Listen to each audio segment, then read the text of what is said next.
friends, name is Dr. Swapna Chekuri from Hyderabad Women and Fertility Center. Welcome to my channel.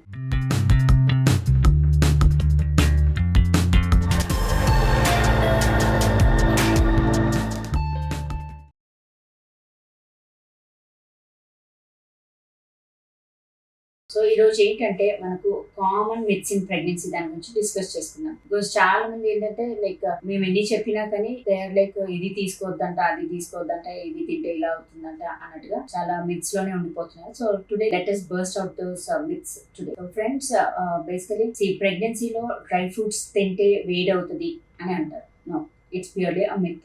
Dry fruits అనేది ఏంటంటే మనకు adequate గా అందులో amino acids కానీ, antioxidants కానీ, good fats అనేది ఎక్కువగా ఉంటాయి. అండ్ ఎసెన్షియల్ అమైనో యాసిడ్స్ అన్ని కూడా డ్రై ఫ్రూట్స్ లో ఉంటాయి. So right from the beginning of pregnancy, అంటే ప్రెగ్నెన్సీ కన్ఫర్మ్ అయినప్పటి నుంచి డెలివరీ వరకు డ్రై ఫ్రూట్స్ అనేది తీసుకోండి అంటాం. అంటే మరీ ఎక్కువగా కాదు, ఏదైనా ఒక లిమిట్ లో తీసుకోవాలి. So daily on an average ఒక 4 to 5 బాదాము, ఒక అంజీర్, ఒక ఖర్జూర, ఒక వాల్నట్, ఒక 4 to 5 కిస్మిస్, లైక్ రేజిన్స్ అంటాం. ఇవన్నీ కూడా మనకు ప్రీవియస్ డే నైట్ సోక్ చేసుకుని నెక్స్ట్ డే మార్నింగ్ బ్రేక్ఫాస్ట్ తో పాటుగా తీసుకోవచ్చు. So it's very much helpful for the babies brain development. అందుకనే ఖచ్చితంగా తీసుకోండి అంటాం. అండ్ అది తీసుకోవడం వల్ల బాడీలో వేడి అవుతుంది, అబోర్షన్స్ అవుతాయి అనేది it's purely myth. Second thing ఏంటంటే పపాయ తీసుకోవడం వల్ల ప్రెగ్నెన్సీలో అబోర్షన్స్ అవుతాయి అంటారు. That is also purely myth. Papaya కూడా ఏంటంటే మనకు రైప్ అండ్ పపాయ అంటే మంచిగా పండుగ అయిన అది తీసుకోవడం వల్ల దాంట్లో vitamin A, vitamin C, vitamin E levels అత్యధిక మోతాదుల్లో ఉంటాయి. సో అదేంటంటే మనకు బేబీ ఐ డెవలప్మెంట్ కానీ, like bone development and vitamin C వల్ల ఏంటంటే మనం తీసుకున్న ఫుడ్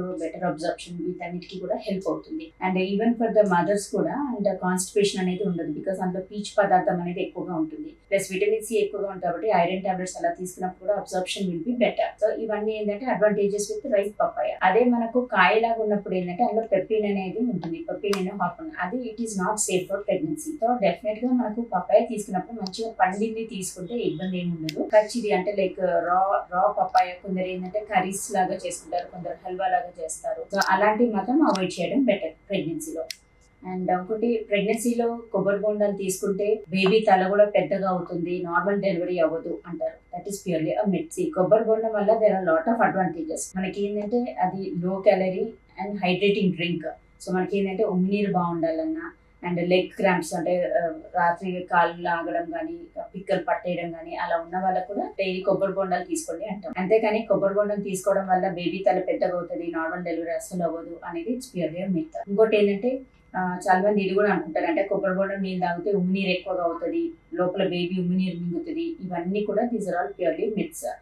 అది అపోహ మాత్రమే, అందులో ఏమాత్రం నిజం లేదండి. నెక్స్ట్ మిత్ ఏంటంటే లైక్ ప్రెగ్నెన్సీలో అబ్సల్యూట్ బెడ్ రెస్ట్, అంటే కొంచెం బ్లీడింగ్ కనిపించిన అబ్సల్యూట్ బెడ్ రెస్ట్ తీసుకోవాలి అనుకుంటారు. That's also purely myth. మీకు బెడ్ రెస్ట్ నిజంగా అవసరమైతే మీ డాక్టర్ గారు చెక్ చేసి ఒకవేళ లో లైన్ ప్లాసెంటా ఉంది, లేదు ఇంటర్నల్ గా ఏమైనా క్లాట్స్ ఉన్నాయి, లేదు మీది చాలా ప్రెషస్ ప్రెగ్నెన్సీ అలా ఉన్నప్పుడు వాళ్ళు చెప్తారు బెడ్ రెస్ట్ అనేది. అదర్వైజ్ మనము ప్రెగ్నెన్సీ కన్ఫర్మ్ అయినంత మాత్రమే అబ్సల్యూట్ బెడ్ రెస్ట్ అనేది ఏం అవసరం లేదు. మీ రొటీన్ యాక్టివిటీస్ అన్ని కూడా చేసుకోవచ్చు.